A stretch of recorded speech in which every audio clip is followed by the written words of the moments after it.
for online Okay, content. good morning, everyone. The big highlight, obviously, this week is that the Senate's Freedom Caucus finally sat down on the FRA, and we're able to hopefully move forward with our Medicaid program in the state of Missouri. It was a whole lot of, showboating, and as said by Senator Eigel, trying to break a record that we had here in Missouri. But at the end of the day, they got absolutely zero of the things that they were asking for, and Missourians had a good week. So happy to answer any questions you have about anything that's been going on. Today, the campaign behind the push to legalize sports wagering is going to be turning in their signatures to the Secretary of State's office. I guess the main question is, why couldn't this have been done legislatively? Why did this have to go on the ballot? Yeah, I've been a supporter of getting this done legislatively. In fact, had my own bill that does this. And it's unfortunate. Again, we have personalities in this building that have been holding various things hostage, and sports wagering was one of them. We know folks from all across the state want this. Several of our citizens cross over to every bordering state except for one that has legalized sports wagering. So, as always, the citizens will work around us when we don't do what they ask us to do. Is there anything this year that didn't get done? I know this is probably a broad question. Didn't get done that you wish would have gotten done, that you think should have gotten done?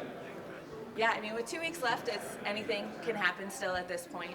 As we've discussed a lot, I would have really loved to see more conversation around investing into Missouri and making Missouri's families' lives easier. There's been lots of conversation around childcare scarcities in our state, and we've yet to see anything make it fully across the finish line that truly helps folks in that space. Our rural hospitals are still struggling. Again, thankful that the FRA is moving through that can at least sustain, but of course would love to see some conversations around helping to bring nurses and doctors to these rural communities and help them remain open. There's a lot that we could have done. Public education, of course, I did not support the legislation that was passed through before. Would love to see more in that space. But again, with 2 weeks left, we'll see what the Senate decides to do and if we can actually have some real conversations. The child care tax credits has been a priority of the governor for 2 years. It's a bipartisan. It has bipartisan support. What are you hearing about if there's any chance at passage? Yeah, childcare has been a thing since the very first bill that I filed when I got to the legislature in 2017 dealt with childcare. It's something that's deeply important to me and my community, and I know the caucus as a whole. And we've been really excited and grateful that we're seeing the governor and other Republicans pick this up and be talking about it over the last few years. In terms of whether or not something will actually get done, I don't know. I have not heard, honestly, anything about the childcare tax credits, which makes me feel like the chances are not great, right? And so hopefully cooler heads will prevail and we'll actually get to send something to the governor's desk.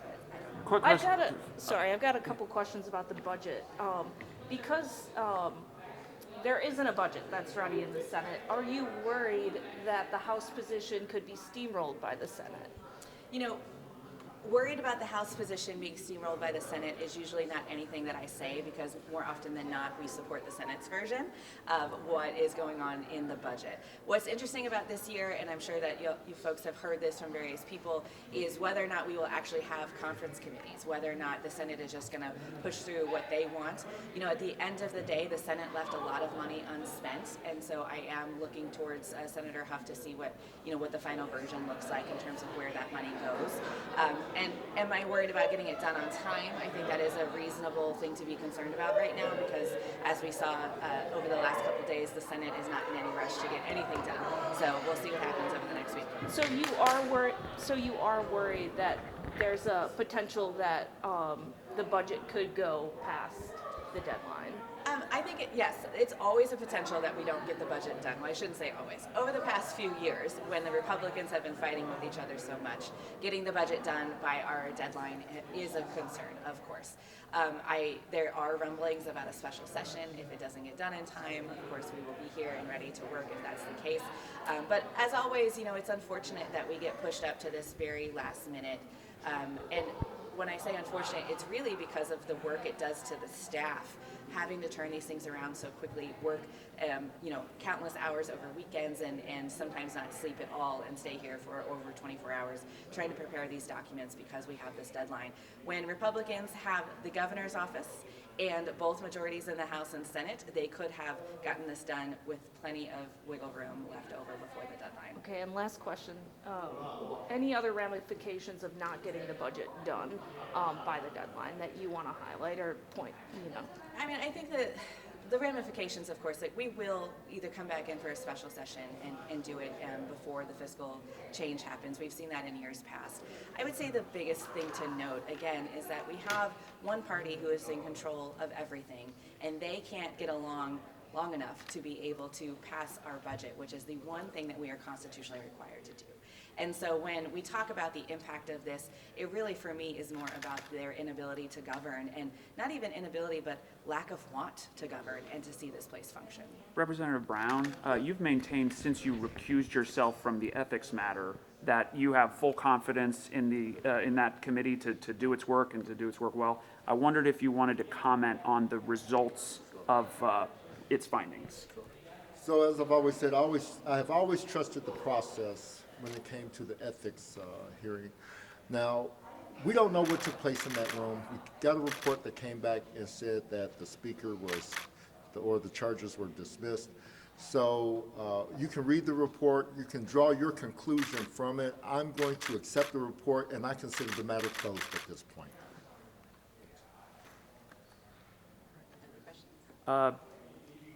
The initiative on abortion rights has a couple more days.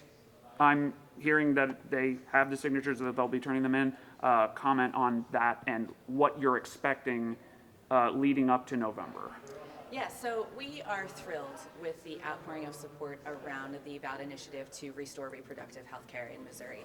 Not only from a funding piece of it to be able to raise enough money to get this done, but the just overwhelming amount of volunteers and folks that went to the streets to gather signatures. I'm excited to see what the numbers end up being, but I am told that we are very confident that they will withstand the scrutiny that we know Secretary Ashcroft is going to put the signatures under. And what this means is, Missourians don't want this extremely restrictive ban that we have. They want access to be able to make their own decisions about their own body. I think Representative Burnett said it best on the floor today. We were having a conversation around property rights, but what are property rights when women can't even make their own health care decisions?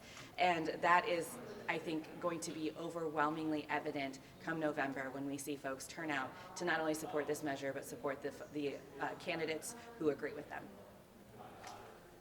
And I have a question about the Freedom Caucus.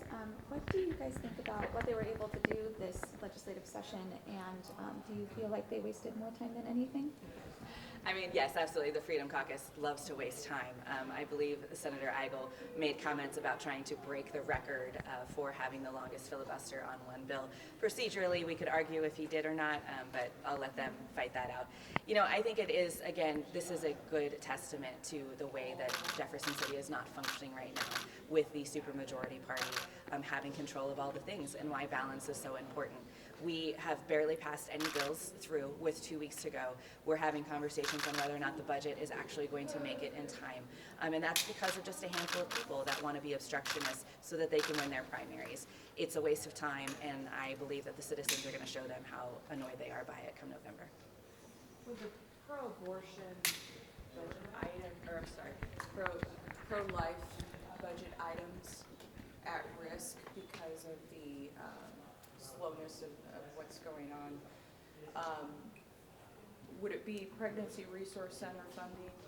Is there anything else in the budget that is at stake because the FRA and the delay on that? Yeah, if I understand your question correctly, I mean, what we're really looking at is there's a line item in the budget that is alternatives to abortion funding, and that money can be used in various ways, and often it does go to these pregnancy resource centers. That absolutely would be at risk if the budget doesn't get passed. There are other tax credits and things that are already that are in budget already that wouldn't be a part of this discussion. But yeah, I think that is fair to say that them by them filibustering and holding things up, it could put that at risk. Do you anticipate a lawsuit on this SB 727?